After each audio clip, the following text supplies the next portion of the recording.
మత్తయి సువార్త 15వ అధ్యాయం 21వ అధ్యాయంలో మనం చదవబడినటువంటి వాక్య భాగంలో ఒక స్త్రీ కనిపిస్తుంది. యేసు ప్రభు తూరు సీదోను అనేటటువంటి ప్రాంతాల మీదుగా ప్రయాణం చేసుకుంటూ వెళుతున్నప్పుడు అక్కడ గ్రీసు దేశస్తురాలైనటువంటి ఒక స్త్రీ, కనాను జాతికి చెందిన ఒక తల్లి అక్కడికి వచ్చి, ప్రభువా, దావీదు కుమారుడా, నన్ను కరుణించు. యేసు ప్రభు దగ్గరికి ఒక సమస్యతో ఆ స్త్రీ వచ్చింది. ఏమిటా సమస్య అంటే, తన కుమార్తెకు తన కుమార్తెకు దెయ్యం బట్టి బహు బాధపడుతూ ఉంటే ఆ బాధ చూడలేక ఎవరో చెప్పగా విని యేసు ప్రభు సమస్యను పరిష్కరించగలిగిన దేవుడని ఆ సత్యాన్ని గ్రహించి నమ్మి, ఎవరిని నమ్మి? యేసు ప్రభుని నమ్మి ఆ సమస్యను చెప్పడానికి యేసు ప్రభు దగ్గరికి వచ్చింది. తను వచ్చి కేకలేస్తుంది యేసు ప్రభుని చూసి, దావీదు కుమారుడా నన్ను, దావీదు కుమారుడా నన్ను, దావీదు కుమారుడా నన్ను అని కేకలేస్తూ ఉంది, అరుస్తూ ఉంది. నా కుమార్తె దెయ్యం బట్టి బహు ఇబ్బంది పడుతుంది, బహు బాధపడుతుందని కేకలేస్తూ ఉంది. కానీ యేసు ప్రభు ఆవిడని చూసి ఒక్క మాట కూడా చెప్పలేదట. ఆవిడ ఇంకా అరుస్తుంది. యేసయ్య మౌనంగా ఉన్నాడు, ఆయన ఏమి మాట్లాడట్లా. అక్కడ ఉన్నటువంటి శిష్యులు విసిగిపోయారు, ఈవిడ అరుపులకి కేకలకి విసిగిపోయి యేసు ప్రభుతో చెప్తున్నారు, అయ్యా, ఈవిడ మన వెంబడి వచ్చి కేకలు వేయకుండా ఈవిడ గొడవేంట ముందు చూసి పంపించే ఇక్కడి నుంచి. ఈవిడ మన వెంబడి వస్తుంది, ఎక్కడెక్కడ అరుస్తుంది, కేకలేస్తుంది, అర్జెంటుగా ఈవిడ ఇక్కడి నుంచి పంపించే. ప్రభుత్వ ప్రియులారా, ఆ మాటకి మనమైతే ఖచ్చితంగా సిగ్గుపడతాం, అవమానంగా ఫీల్ అవుతాం. ఏమండి, ఎవరైనా మనల్ని చూసి, ఏంటండి ఈవిడ ఇలా గరుతుంది, పంపించండి ఇక్కడి నుంచే అని అంటే మీరు సంతోషంగా ఫీల్ అవుతారా? అవమానంగా ఫీల్ అవుతాం. కానీ కనాను జాతికి చెందినటువంటి స్త్రీ ఇంకా గట్టిగా అరుస్తుంది, ఇంకా గట్టిగా దేవునికి మొరపెడుతుంది. ప్రభుత్వ ప్రియులారా, తను సిగ్గుపడాలి వాస్తవాన్ని, కానీ తను సిగ్గుపడకోకుండా మరింత గట్టిగా యేసు ప్రభుని పిలుస్తుంది. యేసు ప్రభు నోరు తెరిచి అప్పటి వరకు మాట్లాడని యేసయ్య ఒక మాట అన్నాడు. మౌనంగా ఉన్నటువంటి యేసయ్య ఒక మాట అన్నాడు. ఏమిటా మాట? నేను ఇశ్రాయేలు ఇంటి వాళ్ళ కోసమే వచ్చాను, కానీ మిగిలిన వాళ్ళ కోసం నేను రాలేదు అని చెప్పాడు. అంటే ఇండైరెక్ట్ గానో డైరెక్ట్ గానో యేసు ప్రభు చెప్పింది, అమ్మా, నువ్వు కనాను జాతికి చెందిన దానివి, నేను ఒక యూదుడిని, నేను వచ్చింది కేవలం ఇశ్రాయేలు జాతి ప్రజల కోసం మాత్రమే నేను వచ్చాను అని చెప్పాడు. ప్రభుత్వ ప్రియులారా, యేసు ప్రభు ఇశ్రాయేలు జాతి కోసమే వచ్చాడా? యేసు ప్రభు యూదుల కోసమే వచ్చిన దేవుడా? యేసు ప్రభు కేవలం ఇశ్రాయేలు ప్రాంతంలో ఉన్న వాళ్ళ కోసమే వచ్చిన దేవుడా? ప్రభుత్వ ప్రియులారా, ఆవిడని పరీక్షించడానికి మాత్రమే యేసయ్య ఈ మాటను ఉపయోగించాడు. ఒకవేళ అదే నిజమైతే యేసు ప్రభు ఈ భూమి మీద నుంచి వెళ్ళిపోతూ శిష్యులు పిలిచి ఈ మాట చెప్పడం. ఏ మాట? సమస్త జనులను మీరు సర్వలోకానికి వెళ్ళి సర్వ సృష్టికి సువార్తను ప్రకటించండి, సమస్త జనులను నా శిష్యులుగా చెయ్యండి అనే మాట యేసు ప్రభు చెప్పి ఉండడు. ఒకవేళ ఇదే నిజం అయితే యేసు ప్రభు ఈ భూమి మీద పుట్టినప్పుడు గాబ్రియేలు దేవదూత, ఇదిగో ఇది ప్రజలందరికీ కలగబోవు మహా సంతోషకరమైన శుభవర్తమానము అని చెప్పదు. యేసు ప్రభు ఏదో ఒక ప్రాంతానికో, ఏదో ఒక మతానికో, ఏదో ఒక కులానికో, ఏదో ఒక భాష మాట్లాడే వాళ్ళ కోసమో వచ్చినటువంటి దేవుడు కాదు ఆయన. ప్రపంచంలో ఉన్న ప్రతి మనిషి కోసం యేసు ప్రభు ఈ భూమి మీదకి వచ్చి తన ప్రాణాన్ని పెట్టాడు. ఆవిడ్ని పరీక్షించడానికి ఈ మాట చెబుతున్నాడు, నేను కేవలము ఇశ్రాయేలు వాళ్ళ కోసం మాత్రమే వచ్చా. ప్రభుత్వ పిల్ల, ఈ మాటకైనా ఆవిడ సిగ్గుపడి అక్కడి నుంచి వెళ్ళిపో. అమ్మా, అసలు నీకు నాకు సంబంధం లేదు, ఎక్కడి నుంచి వెళ్ళిపో అని అంటే ఆవిడ చేసిన పని ఏంటో తెలుసా? తిన్నగా వచ్చి ఈ మాట విని యేసయ్య పాదాల మీద పడిందట. దేవునికి స్తోత్రం. యేసయ్య పాదాల మీద పడి మృక్కి, ప్రభువా, నాకు సహాయం చెయ్యి నాయన. ఒకవైపు యేసు ప్రభు అప్పటి వరకు మాట్లాడలేదు, మరొక వైపు శిష్యుల అవమానం, మరొక వైపు యేసు ప్రభు చాలా స్పష్టంగా చెప్పాడు, ఇశ్రాయేలు కోసం మాత్రమే నేను వచ్చాను, మీకోసం నేను రాలేదు. ఇన్ని అవమానాలు జరుగుతున్నా తను సిగ్గుపడకుండా మరలా యేసయ్య పాదాల మీద పడిందట. గమనించండి, యేసయ్య ఇంకొక మాట అన్నాడు నోరు తెరిచి. ఏమన్నాడు?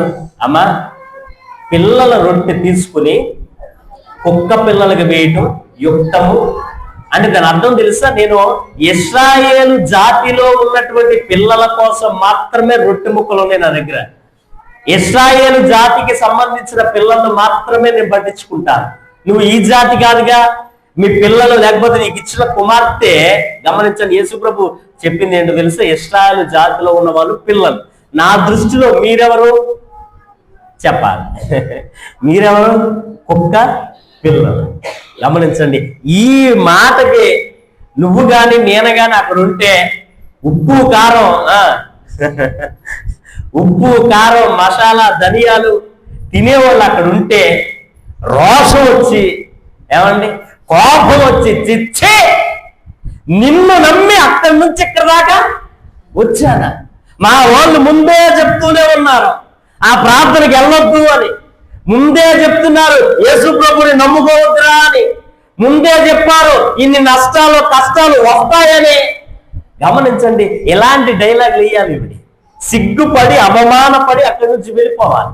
కానీ తన ఒక మాట ఉంది, ఏమిటో తెలుసా? అయినా తను తగ్గించుకుని, అయ్యా కుక్క పిల్లని అనుకుని ఆ రొట్టెల్లో ఒక ముక్కని నాకు పంచిపెట్టిన ఆయన. యేసు ప్రభు వెంటనే ఒక మాట అన్నాడు, అమ్మా నీ విశ్వాసము. ఇంకా ఇంటికి వెళ్లకుండానే ఆ తల్లి ఇంకా ఇంటికి వెళ్లకుండానే తన కుమార్తె అదే గడియలో బాగుపడింది అని బైబిల్ చెప్తుంది. దేవుని స్తోత్రం. గమనించండి, ఒకవేళ అనుకోండి, ఒకవేళ ఈవిడ యేసుప్రభు దగ్గరికి వచ్చి, ఆ జాతిలో ఎవరు యేసుప్రభు దగ్గరికి రాలా, గ్రీసు దేశస్తురాలు, ప్రభుత్వ ప్రియులైన కనాను జాతికి సంబంధించిన సురూఫినికియా అనే వంశానికి సంబంధించిన ఈవిడ వచ్చి యేసుప్రభు దగ్గరికి వచ్చి నిజంగానే స్వస్థత పొందుకోకుండా, నిజంగానే బాగుపడకోకుండా వాళ్ళ ఊరు వెళితే అనుకోండి, 100 మంది వస్తారు ఆవిడ దగ్గరికి. వచ్చి మేము చెప్పామా? ఏం చెప్పాం? ఆయన దగ్గరికి వెళ్ళొద్దని చెప్పామా?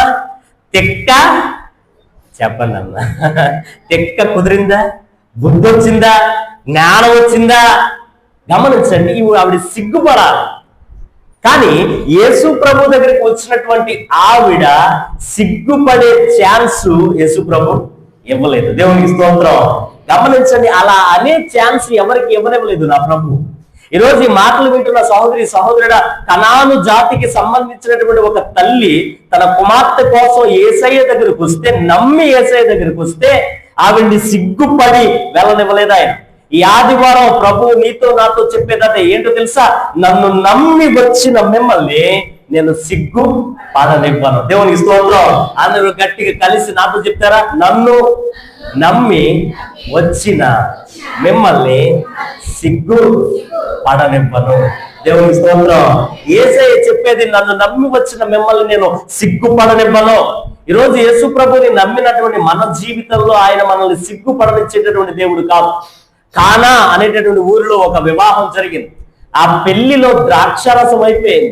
పెళ్లి కుమారుడు సిగ్గుపడాలి, పెళ్లి కుమార్తె ఇల్లంతా సిగ్గుపడాల్సిన పరిస్థితి, ఆ బంధువులు సిగ్గుపడాల్సిన పరిస్థితి, ఆ ఊర్లో వాళ్ళు తలెత్తుకోలేనటువంటి పరిస్థితి, పెళ్లి ఆగిపోయేటటువంటి పరిస్థితి, ఆ కుటుంబం అంతా సిగ్గుపడాల్సి వచ్చేది.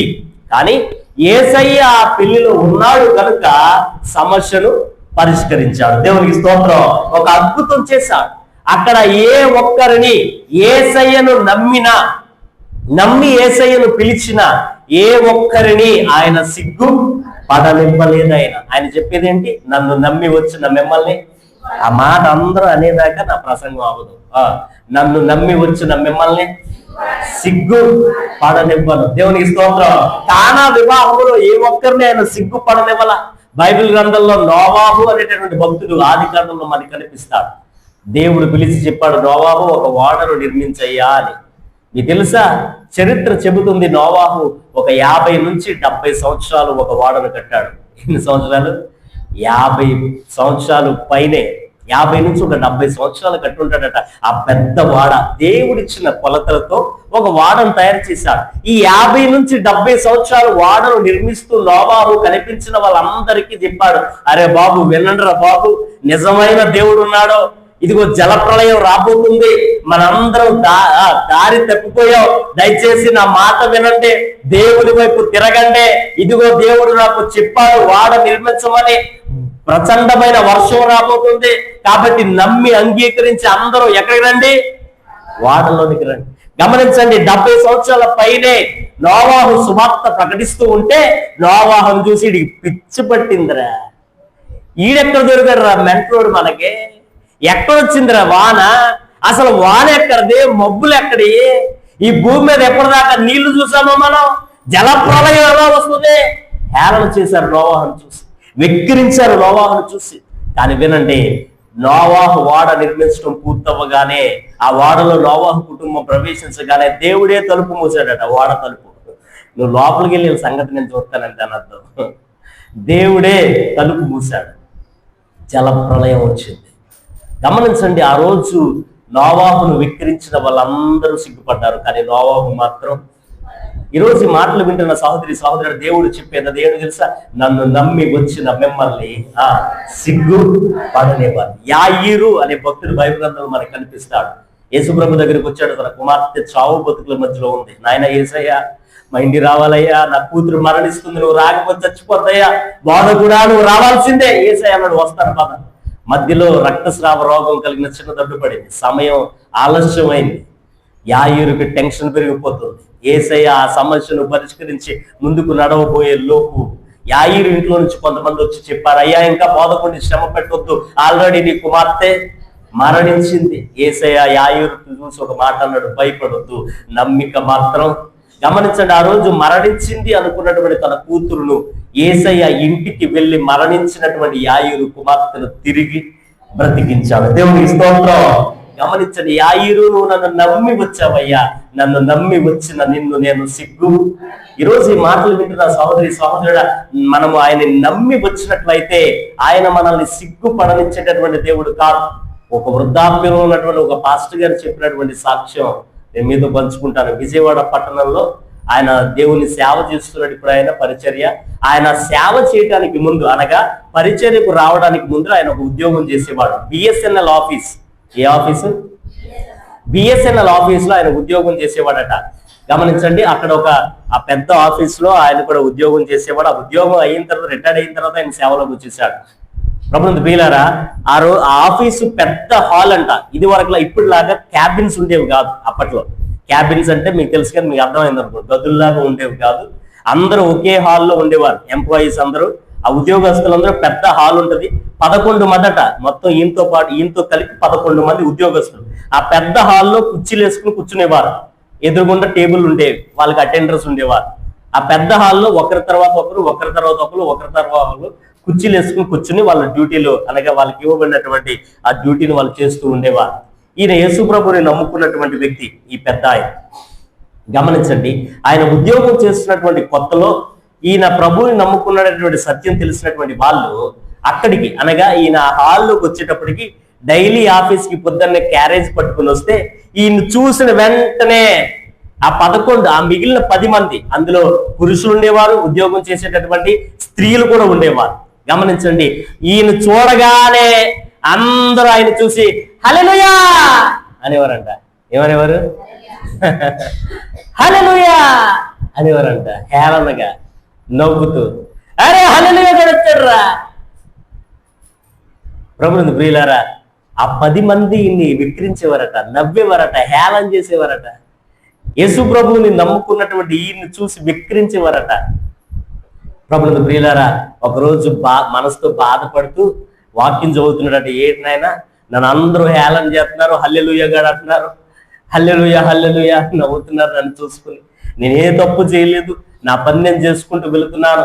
ఒకరోజు బైబిల్ చదువుతుంటే పేతురు గారు రాసిన ఒక మాట ఆయనకి కనిపించిందట. 1 పేతురు రాసిన పత్రిక 4వ అధ్యాయం 16వ వచనం చదువుతారా? 1 పేతురు రాసిన పత్రిక 4వ అధ్యాయము 16వ వచనం. అమ్మా, ఎవడైనను క్రైస్తవుడైనందుకు బాధ అనుభవించిన ఎడల అతడు సిగ్గుపడక ఆ పేరుని బట్టే దేవుణ్ణి మహిమపరచాలి. దేవునికి స్తోత్రం. పేతురు గారు రాసిన ఈ మాట కనిపించింది, మనసులో ధైర్యం వచ్చింది. ఎవరైనా క్రైస్తవుడైనందుకు బాధ అనుభవిస్తే నువ్వు ధన్యుడు. ప్రభుత్వ ప్రియులారా, ఆ పేరును బట్టి, ఆ నిందను బట్టి, అవమానాన్ని బట్టి నువ్వు సంతోషించాలి, దేవుణ్ణి గణపరచాలి. ఈ మాట కనిపించింది ఈయనకి. మనసులో కొండంత ధైర్యం వచ్చింది. పొద్దున్నే క్యారేజ్ పెట్టుకున్నాడు, మరలా ఆఫీస్కి వెళ్ళాడు. ఈయన్ని చూడగానే వాళ్ళ డైలాగ్ ఒకటే, ఏంటది? హల్లెలూయా అని హేళన చేస్తా. ఆ రోజు పొద్దున్నే క్యారేజ్ పట్టుకుని వెళ్ళాడట. మనసులో ధైర్యం వచ్చింది, వాక్యం చదివాడు, కృంగిపోలేదు. క్యారేజ్ పట్టుకుని పొద్దున్నే ఆఫీస్కి వెళ్ళాడు. ఈయన్ని చూడగానే వాళ్ళందరూ నవ్వుతూ అంటున్నారు హల్లెలూయా అంటే, ఈయన కూడా అంటాడట చేతులు ఎత్తి హల్లెలూయా అన్నాడంటే. ఈయన కూడా ఏమన్నాడు? వాళ్ళ హల్లెలూయా అంటే ఈయనేమన్నాడు? హల్లెలూయా అన్నాడు ధైర్యంగా. ఈడికేమైంది? మొన్నటిదాకా మాట్లాడలేదు, ఇప్పుడేంటి రివర్సల్ కౌంటర్ ఇస్తున్నాడు. మళ్ళీ అన్నాడంట హల్లెలూయా అంటే, హల్లెలూయా అన్నాడంట. వాళ్ళ స్లోగా అంటే ఈయన ఇంకా గట్టిగా అన్నాడు. గమనించండి, ఆ 10 మంది ఎక్కడ కనిపించినా హల్లెలూయా అంటే ఈయన కూడా ఏమన్నాడు? హల్లెలూయా. గమనించండి, క్రైస్తవుడైనందుకు అతను సిగ్గుపడలా. ఆయన చెప్తున్న సాక్ష్యం ఏంటో తెలుసా? ఆయన రిటైర్డ్ అయిపోయే టైంకి, ఆయన ఆ బిఎస్ఎన్ఎల్ ఆఫీసులో ఉద్యోగం మానేసే టైంకిల్లా ఈ 10 మందిలో 6 యేసు ప్రభుని సొంత రక్షకునిగా అంగీకరించారట. కొట్టండి గట్టిగా చప్పట్లు. నన్ను నమ్మి వచ్చిన మిమ్మల్ని సిగ్గు. ఈరోజు ఈ మాటలు వింటున్న సహోదరి సహోదరుడు, యేసు ప్రభుని నమ్మినటువంటి మనల్ని ఆయన సిగ్గుపడనిచ్చేటటువంటి దేవుడు కాదు ఆయన. ఈరోజు నిజంగా యేసు ప్రభుని నమ్మి నా సమస్యను పరిష్కరిస్తాడు అని వచ్చినటువంటి ఏ ఒక్కరిని ఆయన సిగ్గుపడి వెళ్ళనివ్వలేదు ఆయన. ప్రభుత్వ బీలారా, ఆ పెద్ద ఆయన చెబుతున్నాడు, దేవుడు నన్ను సిగ్గుపడ నివ్వలేదు. బైబిల్లో ఒక స్త్రీ వ్యభిచారం చేస్తూ పట్టుబడినటువంటి ఒక అమ్మాయి. వ్యభిచారం చేస్తూ దొరికిపోతే అమ్మాయి దొరుకుతుందా, అబ్బాయి కూడా దొరుకుతాడా? అదేం ప్రశ్న పాస్టర్ గారు. అబ్బాయి కూడా ఉంటాడుగా. మరి బైబిల్ ఎప్పుడు మీకు డౌట్ రాలేదా? అమ్మాయిని మాత్రమే తీసుకొచ్చారు యేసయ్య దగ్గరికి, పురుషుడు ఎందుకు తీసుకురాలా? వ్యభిచారంతో దొరికిపోయిన అమ్మాయిని తిట్టుకుంటూ ఈడ్చుకుని యేసు ప్రభువు ముందు వచ్చి నిలబెట్టారు. అబ్బాయిని తీసుకురాలా, ఈవిడ్నే తీసుకొచ్చారు. దాన్ని మీరు గమనించాలండి. తప్పు చేసింది, ఆ తప్పు దొరికిపోయింది, తన తల పైకెత్తుకోలేకపోతుంది. ఒకవేళ బహుశా అక్కడున్న పరిసయ్యులు, శాస్త్రులు, ప్రధాన యాజకులు ఎవరి ముఖమైనా చూడగలదేమో కానీ యేసు ప్రభు ముఖం మాత్రం చూడలేదు. ఎందుకంటే 3.5 సంవత్సరాలు ఆయన పరిశుద్ధమైన జీవితాన్ని జీవించాడు ఆ ప్రాంతంలో. యేసయ్య ముఖాన్ని మాత్రం చూడలేదు. అలాంటిది ఆయన ముందే తీసుకొచ్చి నించోబెట్టారు ఆవిడ్ని తీసుకొచ్చి నిలబెట్టి రాళ్ళు పట్టుకుని కొట్టడానికి రెడీగా ఉన్నారు. ఏమని పిలుస్తారు ఆవిడ్ని ఏమని పిలుస్తారు? పాపాత్మురాలా, వ్యభిచారి, దుర్మార్గురాలా, కుటుంబాలను నాశనం చేసేవామా. ఇలాంటి మాటలన్నీ ఆవిడికి కొత్తేమే. ఈ మాటలన్నీ ఆవిడకి కొత్త ఏం కాదు. యేసు ప్రభు బహుశా ఇందులో ఏదైనా ఒక మాట అనున్నా అది పెద్ద విచిత్రం ఏం కాదు. కానీ వినండి, అంతమంది పురుషుల మధ్యలో ఒకే ఒక అమ్మాయిని నిలబెట్టారు పంచాయతీలో. తల పైకెత్తుకోలేకపోలేదు. తన ఇబ్బంది పడుతుంది. వాళ్ళందరినీ చూసి తను చేసిన తప్పుని మనసులో పశ్చాత్తాపడుతూ యేసు ప్రభు ముఖాన్ని చూడలేకపోతుంది. ఆయన ముందు నిలబెట్టారు ఆవిడ తీసుకొచ్చి. అలాంటి ఆవిడ్ని చూసి యేసయ్య ఏమని పిలిచాడండి?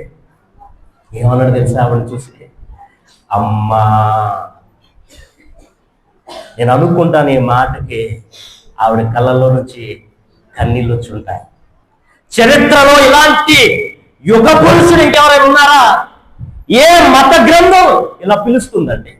ఏ నమ్మకం, ఏ సిద్ధాంతం తప్పు చేసిన మనిషికి ఎంత విలువిస్తుందో చెప్పండి. యేసు ప్రభు ఆవిడ్ని చూసి పాపాత్మురాలా, సమాజం అందరూ పిలుస్తున్న పిలుపుని పక్కన పెట్టి అమ్మా అమ్మా అని పిలిచాడు. నేను అనుకుంటున్న బహుశా కళ్ళలో నుంచి కన్నీళ్ళు వచ్చి ఉంటాయి. ఎవరిని రాయనివ్వలా, ఆయన కూడా వెయ్యలా, సిగ్గు పడనివ్వలేదు ఆయన. దేవునికి స్తోత్రం. ఈరోజు ఈ మాటలు వింటున్న సహోదరి సహోదరుడా, యేసయ్య దగ్గరికి ఆ అమ్మాయిని వాళ్ళు బలవంతంగా తీసుకొచ్చారు. ఏమండి, యేసయ్య దగ్గరకు తీసుకొచ్చిన అమ్మాయినే ఆయన సిగ్గు పడనివ్వకపోతే మనందరినీ ఎవరో ఒకరు తీసుకురాలా. మనందరం స్వతహాగా ఆయన సన్నిధానానికి వచ్చాం.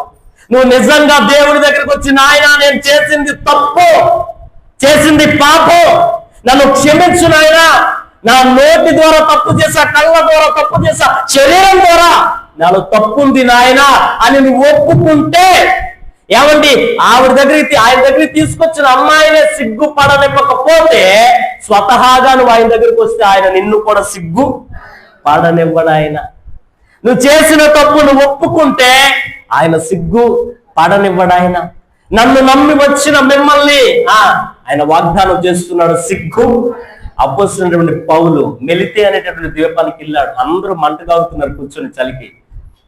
ఈయనొక్కడే లేచి పొల్లలు ఏరుకొచ్చి ఆరిపోతున్న మంటను వెలిగిద్దామని ఆ మంటలో వేశాడు. ఆ కాకకి ఒక సర్పం వచ్చి ఆయన చేతిని చుట్టుకుంది, కరిచింది.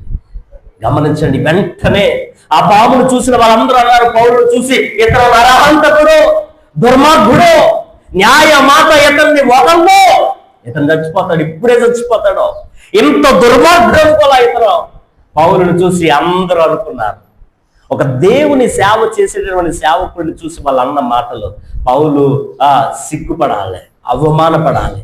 అదంతా కొన్ని నిమిషాలకే. గమనించండి, చచ్చిపోతాడనుకున్న పౌలుకు ఏమి కాల ఆ సర్పాన్ని జాడించి మంటలో పడేశాడు. కొన్ని నిమిషాల్లో ఏ నోటితో వాళ్ళందరూ దుర్మార్గుడు, నరహంతకుడు అన్నారో అదే నోటుతో, గమనించండి, వాళ్ళందరూ ఇతను ఒక దేవత అని చెప్పారు. దేవునికి స్తోత్రం. మీకు తెలుసా, మిలితే అనేటటువంటి ద్వీపంలో వాళ్ళందరూ బతిమాలుకున్నారు, పౌలు అయ్యా మమ్మల్ని వదిలేసి వెళ్ళొద్దు నాయనా. గమనించండి, వచ్చిన నష్టం, వచ్చిన కష్టంతో పౌలుని ఆయన సిగ్గు పడనివ్వలేదు. నన్ను నమ్మి వచ్చిన మిమ్మల్ని ఆయన అనేది సిగ్గు. ఏమండి మీరే చెప్పాలి, అసలు ఈ సిగ్గు ఎక్కడ స్టార్ట్ అయింది? అసలు భూమి మీద ఈ సిగ్గు ఎక్కడ ప్రారంభమైంది అని అడుగుతున్నా. మనిషి కలిగి ఉన్న సిగ్గు ఎక్కడ స్టార్ట్ అయింది? ఈ భూమి మీద ఎక్కడ స్టార్ట్ అయింది? ఏదేను తోటలో మొట్టమొదటిగా సిగ్గు ప్రారంభమైంది. ఆదాము అవ్వలు దిగంబరులుగా ఉండేవారట. అంటే వస్త్రాలు లేకుండానే వాళ్ళు ఏదేను తోటలో ఉండేవారు. అలాగే దేవుడు వచ్చి వాళ్ళతో మాట్లాడేవాడు. బైబిల్ చెబుతుంది వాళ్ళిద్దరూ సిగ్గు ఎరుగక ఉండిరి. ఆదికాండంలో మనకు ఆ మాట కనిపిస్తుంది, 2వ అధ్యాయం 25వ వచనంలో. ఆదికాండం 2వ అధ్యాయం 25వ వచనం. అప్పుడు ఆదామును అతని భార్యయు వారిద్దరూ దిగంబరులుగా ఉండేది. అయితే వారు సిగ్గు ఎరుగక బట్టలు వేసుకునేవారు కాదు. వాళ్ళకి అసలు సిగ్గు అంటే ఏంటో కూడా వాళ్ళకి తెలియదు. అంటే దాని అర్థం ఏంటి? దేవుడు మొదట్లో మనిషిని ఉద్దేశించి, అనగా మనిషిని సృష్టించినప్పుడు మనిషి అసలు సిగ్గు అనేది కలిగి ఉండకూడదు అనే ఉద్దేశంతోనే సృష్టించాడు.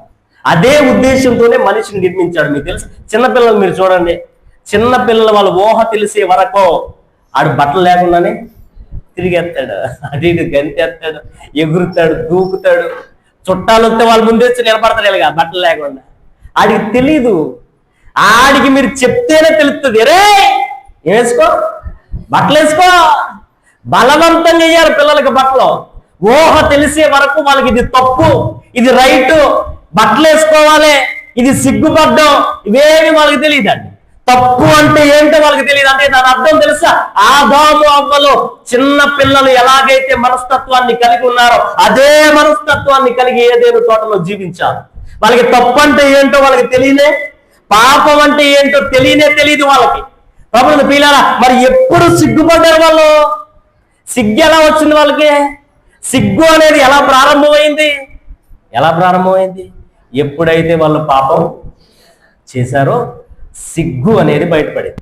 ఎప్పుడైతే తప్పు చేశారో సిగ్గు అనేది వాళ్ళ జీవితంలో కనిపించింది. ప్రభువుని ప్రియులారా, ఇప్పుడు మీరే చెప్పాలి, సిగ్గు దేని ద్వారా వచ్చింది? తప్పు చేయటం వల్ల, పాపం చేయటం వల్ల. గమనించండి, సిగ్గు పడకుండా జీవించాలి అంటే ఏం చేయాలి? ఇప్పుడు మరి పాపం చేయకుండా తప్పు చేయకుండా, ఒకడికి అన్యాయం చేయకుండా జీవించాలి, మోసం చేయకుండా జీవించాలి.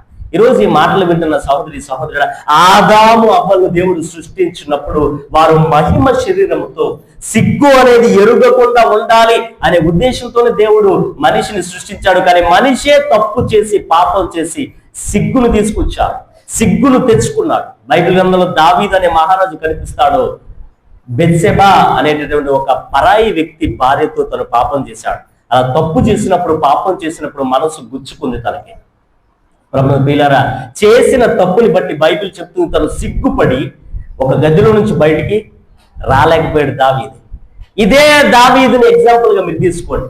తప్పు చేసినప్పుడు సిగ్గుపడి ఒక గదిలోకి వెళ్ళి బయటికి రాని ఇదే దావీదు ఒకానొక సందర్భంలో మందసం ముందు రాజ వస్త్రాలు తీసేసి, గమనించండి, జనమందరూ చూస్తూ ఉన్నప్పుడు తన రాజ వస్త్రాలు తీసి అత్యంత సామాన్యుల్లాగా మందసం ముందు నాట్యం చేశా. చివరికి అమ్మగారు, ఎవరు అమ్మగారు, మేఘాల అమ్మగారు కూడా పైన చూసి, ఏందయ్యా నువ్వు, ఇదేం పనిది, గమనించండి, ఆవిడ కూడా నువ్వు సిగ్గుపడాలి నువ్వు చేసిన పనికి అని చెప్పేసి కౌంటర్ వేసింది భర్తను చూసి. అయినా ఆయన సిగ్గుపడలా. దావీదు చెప్పేది ఒకటే, ఏంటి తెలుసా, తప్పు చేసినప్పుడు సిగ్గుపడతా, ఇప్పుడు చేసే పని ఏంటిది, తప్పు కాదు అంటే దాని అర్థం చెప్పి దావీదు చెప్పేది ఏంటి తెలుసా, మనం ఎప్పుడు సిగ్గుపడాలి, గట్టిగా చెప్పట్లా కొంతమంది చెప్పాలి, మనం ఎప్పుడు సిగ్గుపడాలి, తప్పు చేస్తేనే సిగ్గుపడాలి. దావీదు చెబుతున్నాడు, ఇప్పుడు నేను దేవుడిని ఆరాధిస్తున్నా, నేను దేవుడిని ఆరాధించే విషయం ఇది సిగ్గుపడాల్సిన విషయం కాదు. ఈరోజు ఈ మాటలు వింటున్న సహోదరుల క్రైస్తవులు అని చెప్పుకోవడానికి మనం సిగ్గుపడాల్సిన అవసరం లేదు. బైబిల్ పట్టుకోవడానికి, బైబిల్ మొయ్యడానికి మనం సిగ్గుపడాల్సిన అవసరం లేదు. దేవుని సన్నిధానంలో నిలబడి పాట పాడడానికి సిగ్గుపడక్కర్లా, సాక్ష్యం చెప్పడానికి సిగ్గుపడక్కర్లా, రెండు చేతులు పైకెత్తి దేవుణ్ణి ఆరాధించడానికి మనం సిగ్గుపడక్కర్లా. మన బంధువుల మధ్య, స్నేహితుల మధ్య ఐఎమ్ ఏ క్రిస్టియన్ అని చెప్పుకోవడానికి మనం సిగ్గుపడాల్సిన అవసరం లేదు. తెలంగాణలో నా ఫ్రెండ్ ఇంట్లో ఒకరోజు, అంటే హైదరాబాద్ లో ఒకరోజు మేము అందరం భోజనం చేస్తున్నాం. మా ఫ్రెండ్ వాళ్ళ బామ్మ వచ్చి నన్ను చూసి భోజనం చేస్తుంది. అంది, బాబా సిగ్గు లేకుండా తిను బాబా అంది. ఏమంది, అప్పుడే 2 ముద్దలు ఎట్టుకున్నాను చికెన్ కర్రీ. నన్ను చూసి అంటదా బామ్మ, బాబా సిగ్గు లేకుండా తిను బాబా అంది. నేను అయ్యి బాబు ఇది తింటారు బాబు, సిగ్గు లేకుండా తినడం ఏంటి, అసలు తినాలా వద్దా. వెంటనే నా ఫ్రెండ్, బాబా నువ్వు అని చెప్పి ఆడు చెప్పారే, దాని అర్థం ఏంటంటే మా వాడుకలో మేము అలాగంటావరా, సిగ్గుపడకుండా మొహమాట పడకుండా తినమని చెప్పిందిరా మా అమ్మ, నువ్వు వేరేలా అర్థం చేసుకోకరా అని చెప్పాడు వాడు. వెంటనే క్లారిఫికేషన్. ప్రభుని ప్రియులారా, నేను అదే చెప్తున్నా, సిగ్గు లేకుండా, సిగ్గు పడకుండా దేవుని సన్నిధానంలో మనం కనిపించాలి.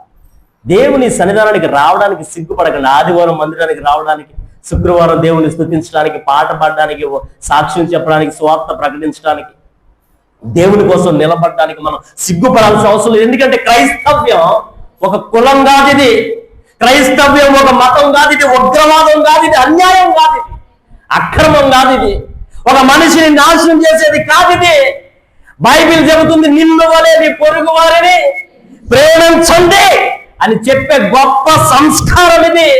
నీ తల్లిదండ్రులను సన్మానించాలి అని చెప్పే గొప్ప సంస్కారం ఇది.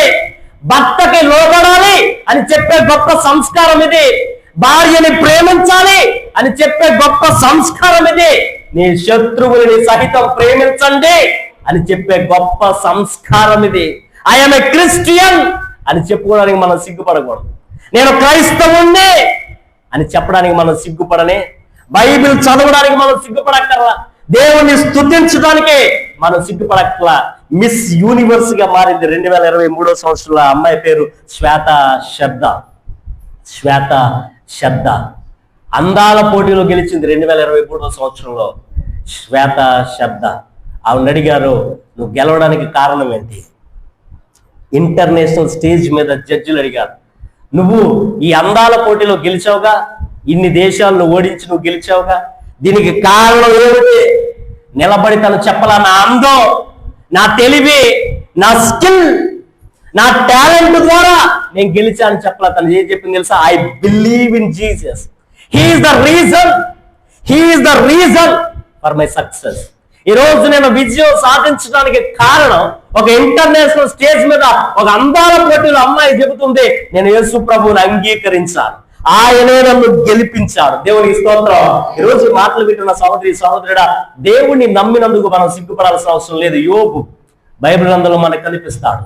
యోబు పడుతున్న కష్టాలను చూసి, ఇబ్బందులు చూసి ఫ్రెండ్స్ వచ్చి, రే ఏంద్రా ఇదంతా, ఏంట్రా, ఎలా ఉండేవాడు, ఎలా అయిపోయేవాడు రా, బంధువులు అన్నారు, స్నేహితులు అన్నారు, చివరికి తన భార్య కూడా వచ్చి అంది, సిగ్గుపడయ్యా, ఎందుకు వచ్చింది నమ్మకం ఏంటి, పొద్దున్నే లేచి ప్రార్థన చేస్తావు, ఏమైంది ఇప్పుడు, ఏం చేశాడు దేవుడు, నువ్వు నమ్మిన దేవుడు మన అప్పులు తీర్చాడా, నువ్వు నమ్మిన దేవుడు మన పిల్లలు బాగు చేశాడా, నువ్వు నమ్మిన దేవుడు మన ఆస్తి తిరిగి వచ్చేలా చేశాడా, సిగ్గుపడు, నువ్వు నమ్మినందుకో, నీ నమ్మకం తప్పనుకో. సొంత భార్య చందే యోబు సిగ్గుపడలా, యోబు దేవుడిని నమ్మినందుకు సిగ్గుపడలా. బైబిల్ చెబుతుంది యోబును దేవుడు సిగ్గుపడలేవలా రెండంతలుగా యోబును దీవించాడు. బైబిల్ చెబుతుంది ఎవరైతే యోబును రకరకాలుగా మాట్లాడినారో వాళ్ళందరూ సిగ్గుపడ్డారు. తర్వాత బంధువులు సిగ్గుపడ్డారు యోబును చూసి, స్నేహితులు సిగ్గుపడ్డారు. బైబిల్ చెబుతుంది ఫ్రెండ్సే వచ్చి యోబుతో ప్రార్థన చేయనాయనా అని ప్రార్థన చేయించుకున్నారు. తను చేసినటువంటి, తను పెట్టుకున్న నమ్మకాన్ని, దేవుని మీద నయోమి ఋతు పెట్టుకున్న నమ్మకాన్ని దేవుడు సిగ్గుపడని వల్ల కొన్ని క్షణాల్లోనే ఆ పొలానికి సంబంధించినటువంటి ఒక రైతు అక్కడికి వచ్చాడు. ఆ రైతు వచ్చి అంత జరిగిందంత ఆ ఋతు ఎవరో అంత కనుక్కొని గమనించండి, చేసిన పని ఏంటి తెలుసా, అక్కడ ఉన్న యవనస్తులందరినీ పిలిచి చెప్పాడు, ఆ అమ్మాయిని జోలికి మీరు ఎవరు, ఆ అమ్మాయిని ముట్టుకోవడానికి వీల్లేదు. అంత మాత్రమే కాదు, పైనుంచి కింద దాకా చూసుకున్న వాళ్ళందరినీ పిలిచి చెప్పాడు, మీరే ఆ అమ్మాయి కోసం గుప్పిలి వెప్పాలే. ఇదేంటిది, ఇంతకాలం నుంచి వస్తున్నాం, మా గురించి ఎప్పుడు రైతు గారు ఇలాంటి మాట చెప్పలా. ఒంటరుళ్ళు, భర్త సపోర్ట్ లేదు, పురుషుడి సపోర్ట్ లేదు, ఇద్దరు ఆడవాళ్ళు ఎలా బతుకుతారా అని అనుకున్నారు రూతు నయోమిని చూసి. కానీ ఆ కుటుంబాన్ని దేవుడు సిగ్గు పడనివ్వలేదు. దేవునికి స్తోత్రం. ఈరోజు ఈ మాటలు వింటున్న సహోదరి సహోదరుడా, దేవుడు నిన్ను సిగ్గుపడనివ్వడు. దేవుని మీద నమ్మకం పెట్టుకున్న నిన్ను ఆయన సిగ్గుపడనివ్వడు. ఆయన చెప్పేది ఒక్కటే, నన్ను నమ్మి వచ్చిన మిమ్మల్ని సిగ్గుపడనివ్వను. అపోస్తలుడైన పౌలు, శీల, ఫిలిప్పు అనే ఒక పట్టణానికి వెళ్ళారు యేసుప్రభు సువార్త ప్రకటిద్దామని. అయ్యా యేసుప్రభుని నమ్ముకోండి అంటే అక్కడ ఒక పుతోలు అనే దెయ్యం పట్ల ఒక చిన్నది కనిపించింది. యేసుప్రభు నామములో ఆ దెయ్యాన్ని వదిలించాడు పౌలు. అంతే, ఇదిగో ఎక్కడి నుంచో వచ్చారు పాస్టర్లో, వీళ్ళు గలిబిలి చేస్తున్నారు, గలిబిలి సృష్టిస్తున్నారు, వాళ్ళ లాభ సాధనం పోయిందని చెప్పి పౌలును శీలను దేవుని సేవకులను చూడకుండా ఆ ఊరి ఫిలిప్పు పట్టణం మధ్యలో నిలబెట్టారు. సంజాయిషి కూడా అడగకుండానే దేవుని సేవకులను చూడకుండా వాళ్ళ బట్టలు విప్పి ఒంగోబెట్టి బెత్తాలతో పౌలును శీలని కొట్టాడు.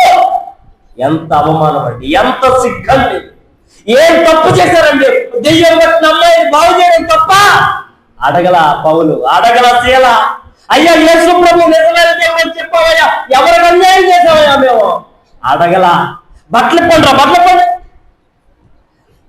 ఆ గ్రామపు చావిళ్ళలోకి తీసుకొచ్చి సేవకుల్ని బట్టలిప్పి కొట్టి సంఖ్యలు వేసి చెరసాలలో పోసారు. సిగ్గుపడాలి, అవమానపడాలి, నిందపడాలి. అంతా కొన్ని నిమిషాలు మాత్రమే. కొన్ని నిమిషాల తర్వాత అదే చెరసాల అధిపతి పౌలు శీల దగ్గరికి వచ్చి బాప్తిస్మం తీసుకున్నాడు. కొట్టగలిగే చెప్పండి. అదే ఊరి పెద్దలు, అదే గ్రామస్తులు పౌలును శీలను దగ్గరికి వచ్చి బతిమాలుకున్నారు, అయ్యా ఈ గ్రామం వదిలిపోండి అయ్యా.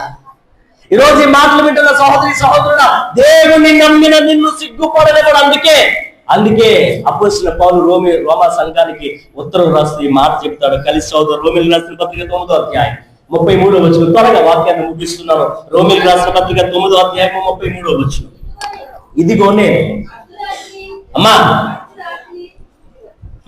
నేను అడ్డు రాతిని, అడ్డు బండను సీయోనులో స్థాపించుచున్నాను.